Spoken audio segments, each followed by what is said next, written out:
yeah, I want to hear kind of where it came from. I as we were chatting a couple weeks ago, hearing you talk about it, it just pumped me up, and kind of gave me perspective on just the online organism that most of us are a part of or dialed into on a regular basis, and just kind of want to hear you share about this vision, this business that you're launching, and kind of what initiated, like where you were like light bulbs went on, like, hey, game time, let's do this. Yeah. Yeah, anyway. Well, I mean, at its core, it's a digital marketing company. So Ethos Digital Advertising, it's really no different than a lot of other digital advertising companies that exist. I got into marketing and advertising out of necessity when I apostated from the church with no skill, no discernible talents other than, being able to write 20-page papers, and having to get into business. And I somehow found my way into digital advertising in 2009 when it was sort of burgeoning. Like that was right when Twitter came about, and Facebook was sort of moving away from just something you did with your college friends or whatever into an actual advertising platform, and then from there it just exploded. Google ads were, I think it's like a $6 billion industry now. It's hundreds of billions. So I've seen sort of from the inception, not the inception, but a pretty close start of digital advertising up until now. Mm-hmm. And some of the iterations over and some of the decisions these companies have made, to get to where we are. And it's such a powerful mechanism of control and of influence in our lives that we don't have a strong enough appreciation of it, of how Google and Facebook and other digital companies, big tech companies really have really hacked our brain, and from anything to, hey, where's the nearest Pizza Hut, to, what's the meaning of life, all of these types of things, how much data they collect on us, what we're telling, to whom, and what's being collected and stored and blah blah blah. I mean, you can go down about a million rabbit holes, but I think the biggest thing for me was when I started seeing a shift from, hey, tell me about your life, or how do I find the cheapest pizza restaurant or the best dentist, to, here's what's true and here's what's false about some of these, lesser tangible ideas. Mm-hmm. What is news and what is opinion? What is my vacation, and what is my vacation from the lens of the end of my iPhone to what I want you to see, what. And so it became less about just an authentic way to express a mirror of what was happening in reality to the internet, to, hey, let's have a particular purpose, strategy, and agenda with how we're going to manipulate, the perspective of other people from this angle, so that's kind of what really drove me to say, I know digital advertising like the back of my hand. I know how to grow, your business if you want to do whatever types of ads, LinkedIn, AdWords, SEO, blah blah blah, insert digital marketing buzzword there, to, hey, let's start thinking about how we can use the power of these tech giants to sort of take back some of the manipulation that we've been under for a while.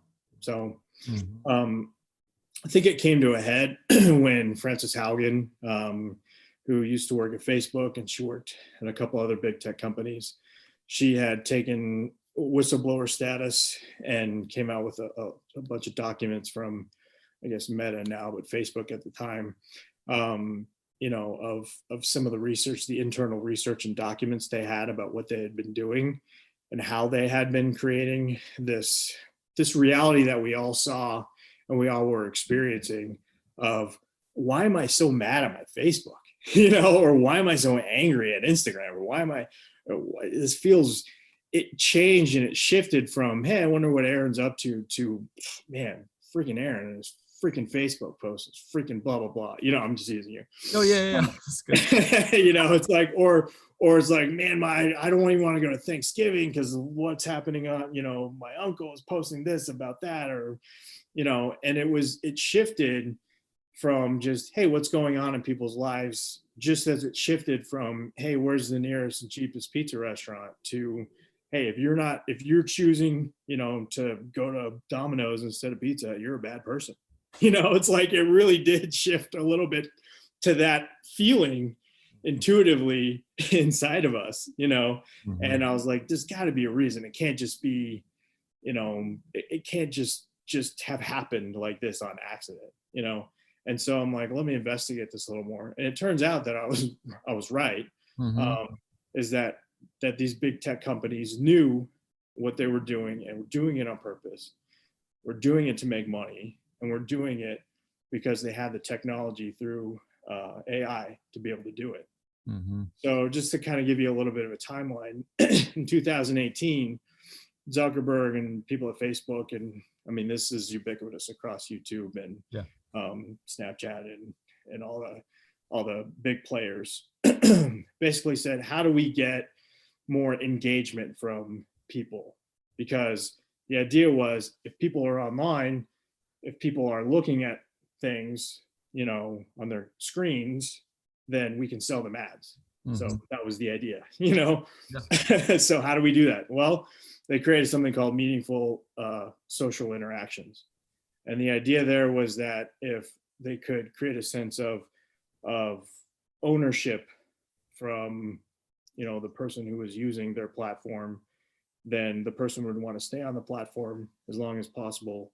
And while they were on there, Facebook could charge, and these companies could charge gobs of money to advertisers who wanted to tell you why you should be on there, mm-hmm. Or what their product was while you were on there. Mm-hmm.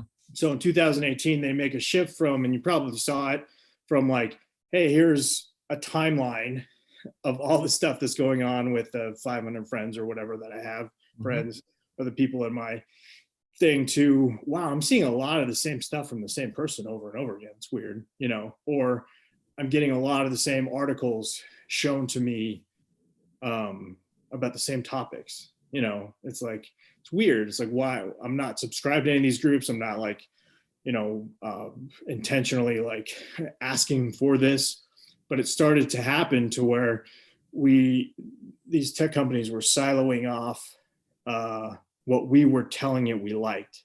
And so these meaningful social interactions, like, share, reaction, things like that, just the bottom buttons on those kind of things, comments, they're like, man, if we can create a platform to where the angriest and most extreme of these social interactions are happening, people are going to stay on our platform as long as we want them to, basically. Mm-hmm. And that's kind of what happened. Mm-hmm. That's what started it. That's what started kicked the whole ball game off. Mm-hmm. And they're like, but we can control it because we have artificial intelligence, and, we can control what fake news is and what real news is. And we can control, what people are saying. And, if people are doxing other people, then we can, censor that. We've got this, they put so much faith in their artificial intelligence to where they didn't scale up how angry people were going to get and how divisive it was going to get with how much they needed to have moderated. So they tried to do it through AI, and obviously it's not working. Mm-hmm. That's kind of the backstory to that. Yeah. So tell me, so for example, what does it end up that we end up just being in these echo chambers where it's like, I mean, just to be political. I'll give you a really easy example. It's like, Yeah. I'll give you an easy example to kind of understand it. Yeah. So in 2019, videos about the flat Earth were shown over 100 million times on YouTube. Okay. And you're like, there couldn't have been 100 million people wanting to see, videos about a flat Earth. Maybe there's a flat Earth. Yeah. Yeah. So I mean, and this is again a silly extreme, which gets serious for other reasons later. And so how did that happen? Well, it's that the algorithms, what they call the engagement based ranking or engagement based algorithms or whatever you want to call it, Mhm. they started seeing that there was a lot of interest in this one topic, and so it kept telling YouTube's curation algorithm, this engagement based ranking system, kept saying, hey, show more about flat Earth, show more about flat Earth, until you would watch a video, about something else. And, let's say you watch a video about, history, just an innocuous history time period, Mhm. the French Revolution, whatever. Mhm. It would say, oh, interest in history. Okay, that's okay. I see it. And then this is the algorithm thinking, Yeah. all right, interest in history. What other person have they? Oh, interest in, geology through, you look to search for, trips to the Grand Canyon or whatever. And Mhm. it would take all these seemingly meaningless data points Mhm. and say, oh, okay, combine that with how strongly, you know, they thought people were interested in flat Earth, and would start popping up recommendations for the flat Earth videos to people. And people were like, what? And then immediately from there, it went into like conspiracy theories and blah, blah, blah, and blah. And it went down this crazy road. Mhm. Similar thing happened with girls who were interested in new dieting and um, or just getting in shape or whatever. They started seeing within 2 to 3 video recommendations they were getting um, you know videos recommended to them about anorexia, you know and they're like, how is this happening? It can't be this quick, to Mhm. where you go from, hey, what are some dieting tips or what is healthy alternatives to eating fast food, to, hey, here's strategies for binging and purging. Mhm. And so it's one of those things where they realized they had a problem when the algorithms were dramatically taking data points that human beings wouldn't associate, and start recommending it based on that. Mhm. you know does that make more sense? Yeah. Yeah. Yeah. Totally. Totally. Well, and I obviously like, you know, have over the last 7 years, 8 years been growing an online business, and have noticed over the last 3 years, I find it to be more difficult to grow our business, and, not that it's Google's fault or YouTube's fault or Facebook's fault or Instagram's, Meta, whatever. But it is, as you're sharing about 2018, I mean, that literally was about the time where things started to shift in our business, where it was like the engagement that we would have gotten in 2016 on a post, that I would have gotten on a post in 2016. If I post the same thing in 2019, it's not getting nearly the same traction and connection to my community, or to the community, my Facebook community, you know? Okay. And so it was just like, or if I didn't post at the right time, like it doesn't go anywhere, then I'm like, holy moly, what is going on? Like, I just wrote this heartfelt piece, like we've talked about it, it's like you write this, like spend an hour writing a piece, and then you're like, you post it and crickets, and you're like, okay, well, I guess Scott's not following me anymore. Yeah. Guess Andy's not following me anymore. It's like, or they Mhm. don't, or they didn't think it was good. Then you start making up in your brain, people don't like what I'm putting at. People don't even like what I'm sharing anymore. I just need to stop, you know? Well, the expectation that we had from these companies, I mean, is that they would just show us the best or most recent or the most relevant to our actual lives as they could. And that was the goal, is to Mhm. try and match what, you know, hey, Aaron's my friend and we have a close friendship, and I'm, like his stuff, and, we talk a lot. So I'm just naturally going to see a chronological, when he posts something, the next time I pop on, I'll see it. Same. you know, Yep. to, hey, instead, let me, as these Facebook algorithms and these big tech algorithms were not just how can we match who, what we think is going to mirror your life, Mhm. but what our agenda is for you, which is to stay on the screen, to stay on your phone, to stay disconnected, to stay angry, to stay engaged, to stay upset, Mhm. so the more extreme content got jacked way up, and they started All doing it from spectrums, all sides of the the spectrum. spectrum, and it Yeah. didn't matter. And people were like, "Well, is it right or left or whatever?" It was extreme. It's extreme stuff. Yeah. So Yeah. kind of the way that it worked is that if somebody posts something about, let's say somebody posts something about anti-vax, well, they know that all the anti-vax people are going to come to support that person, and all the people that are vax people are going to argue against them. And Facebook's laughing all the way to the bank because they don't care. Their Yeah. agenda isn't the topic. Their agenda isn't the content. Their agenda is people arguing and being divisive so that they keep them on their platform selling them ads the whole time. Yeah. Yeah. And that's the dirty little secret about these engagement based ranking systems, from YouTube to Facebook to Instagram to whatever, is it's not about the content. It's not about what is being said. It's about the about the effect it has emotionally on people. And they did it from the producer, the people producing the content. They would just say, like, who's really firing people up now? Let's jack that person way up. And so they'd inflate numbers. For example, an Alex Jones, they would inflate his numbers way up so that it would be seen by tons of people, because they knew both right, left, center, sane, insane people we're all gonna want to know what the other sane, insane, blah, blah, blah people were talking about. And it wasn't about the content at all. It was about this experience or this experience, or whatever, iPad. I mean, it was just about eyeballs to screens, looking at things, manipulating emotionally so that they could show you what ads were near you.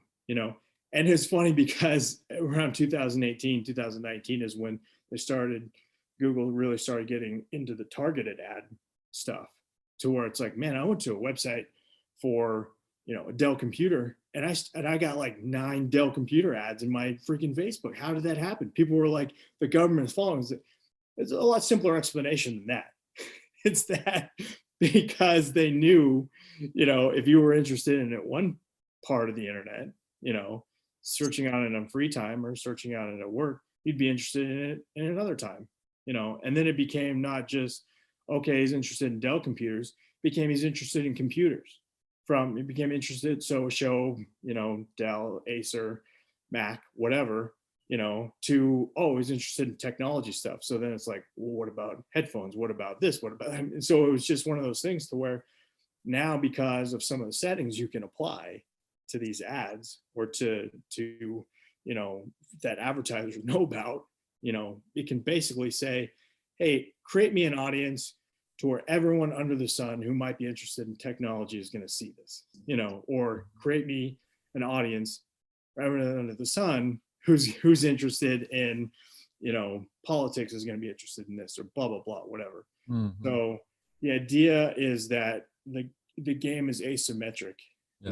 Is that these companies know this much about us, and we think they know this much about us, Mhm. and they've used everything we've willingly given them, like our name, date of birth, interests, likes, dislikes, like everything you're not supposed to say on a first date. We've given them all that and more. Way more. Way more. Every location that I've been on with this phone, they know where it is, and they start targeting. It's like you pull into a new state. It's like, hey, you're into a new time zone. It's like, okay, Chrome, how did you know that? Like, interesting. And it's not conspiracy, because the answer is simple. It's money. Mm-hmm. It's not, there's this extra third party of control, mind sucking alien race, or some political, ideology that's driving all this. It's that the more they know about you, the more targeted and more, unique you can feel, and they know that, the more money they can make. Yeah. And the more you stay on these platforms, the more advertising they can sell to you. And the more targeted that advertising is, the more likely you're going to buy it, which is going to keep the advertisers coming back to say, here, take more of our money. Yeah. Please, because you're doing a great job. Yeah. It's like, Wow. it's the difference between a Super Bowl commercial and an ad that says, hey, Scott, we noticed you're interested in Dell computers. Like, it's like, I might see a computer based on some, research methodology that Dell put into. People that watch the Super Bowl are often interested in technology, to, hey, I know you're interested in this because you bought one 2 days ago at 3:00 using this credit card. You know what I mean? So it's like really creepy. But if you apply that to, some of the things that we don't want these companies knowing about us, and we would like to see a variety of ideas instead of just siloed off into, some of these very angry communities. It's hard to get out of that, So to answer the original question, what's Ethos Digital Advertising really about? It's taking the wisdom of 13 years of digital marketing, knowing how to do it, applying it, and then working with companies to both do it to grow their business, but also doing it in an ethical way that takes some of the power away from these engagement-based ranking systems. To, hey, let's think about not only what we're advertising, how we're advertising it, but the way that we're doing it. And there's a lot of settings you can turn on and off. There's a lot of things on the back end that you can utilize to make sure that the people that, aren't getting inundated over and over and over again, with this material, and you're not using, and sort of, when I was using that example earlier, drafting off the authority of other people. Yeah. We're not drafting off of the, I don't want to say wickedness, but the questionable moral choices some of these big tech companies have made over the years. We're not drafting off of that and using that for our own monetary gain. I mean, obviously a little bit you have to, because they're the big players, and what are you going to do? So it's taking those principles, taking those ideas, and then saying, like, how do I advertise my company on a digital platform and through all the digital platforms without falling prey to and using sort of the questionable moral choices they've made, and profiting off of that. Yeah. That's the idea. Yeah. So important, man. So important. I mean, I know that I, just personally, I'm excited to work with you here in the coming years, just Ethos and general, just because of, I've found myself overwhelmed, especially the last few years, just like feeling like, all right, like, oh, that didn't work. Oh, that didn't work. That didn't work, and feeling perplexed and annoyed by, like, how do I advertise? How do, I believe in the products that I'm sharing. I believe in the podcast that I'm creating. And yet every time I type, literally, I did a live video. Anytime I have essential oils in my, like, tagline, it's like, doesn't go anywhere. It's almost like there's like this, the warning signs are going off and it's getting blocked, and I'm like, I don't know how that's happening, but, and then, so I did a live video yesterday, and instead of saying essential oils, I said chatting about plants, and it did so much better. Just writing plants. I was like, oh, hallelujah. I figured it out. Just say plants. Stop saying essential oils. Yeah. Yeah. No, anyway, it just feels very confusing, I think, for most of us. Well, how to navigate. You almost have to know how to, I was talking to somebody else about it the other day. It's like, you have to know how to talk to algorithms and people. And you have to know when you're talking to an algorithm and when you're talking to a person, because it's like common sense. Of course, plants, yeah, essential oils come from plants, and yeah, that's obvious. But algorithms don't know that. They just know that's a buzzword or a buzz phrase that when people type in, there's, could be some baggage with that word, so they're like, suppress it. Or it could be another word where they're like, oh yeah, jack that way up. Totally. So if you don't know which phrases are which and which does which, you could have a great ad or a great post or a great, you know, um, video or something, and it never get any eyeballs, or it get way too much emphasis and not realizing the impact of that, Mhm. so it's one of those things where it's so much harder now to navigate the the algorithms of these companies, just on your own, on people, on companies own, when they don't understand the back end, Mhm. they Mhm. don't understand sort of the impact of it. And then just at the same time, like, banding together as a culture and saying like, hey, we don't have to take this idea that the most hateful stuff should get jacked up to the top, and the most reactionary stuff should be what we talk about the most. We don't Yeah. have to take that. Yeah. You know, Yeah. we can fight back because, fight back with our dollars, fight back with our advertising, methodology, Yeah. and saying like, hey, you guys need to listen to us instead of Mhm. us listening to you. And that asymmetry of power, however I had it, to where we're down here and they know so much about us, we need to Mhm. even the game a little bit and start knowing more about them, and saying, yeah, it's not just going to be a, you to us type of Yeah. relationship, Yeah. because they do need us as much as we need them. That's the idea. And the company that I'm starting is just to really help people navigate those waters, Yeah. and teach them that, if they want to do it themselves, that's one way, Mhm. but also to be there to do that, you know, for companies and that kind of thing. So, because you're Mhm. right, I mean, everyone needs advertising, everyone believes in what they're selling, Mhm. Mhm. want to do it in a way that's, both ethical and going to get get the best return on investment. And I don't think those two things are mutually exclusive, and they shouldn't be. Yeah. you know shouldn't have to sell our soul in order to sell our products. Right. Right. Totally. Totally. It's like, yeah, how can I sell my product without using fear? Like that's been something I've been like, I do not want to scare people into using essential oils. There's a bunch of things that I could be saying to try to make, Yeah. to feed on that fear, right? But I'm just like, no, I just want to keep telling about what I'm using them for, how they, like I don't want to use fear, like, and again, how it's so fascinating. I appreciate you sharing some of the backstory just on since 2018, because I think a lot of us, the last 2 years, right, as AI has gotten stronger and better and faster and all the things, right, learning more and more and more, gathering data all the time about us, it's felt like it's increased the feeling of division. Like I knew I didn't agree with everybody in 2016 or 2018, like 2012. Like I knew not everybody's on the same page with me, you know, Right. it's culture, socially, politically, et cetera. Like I know that. And also it's felt like super amped up.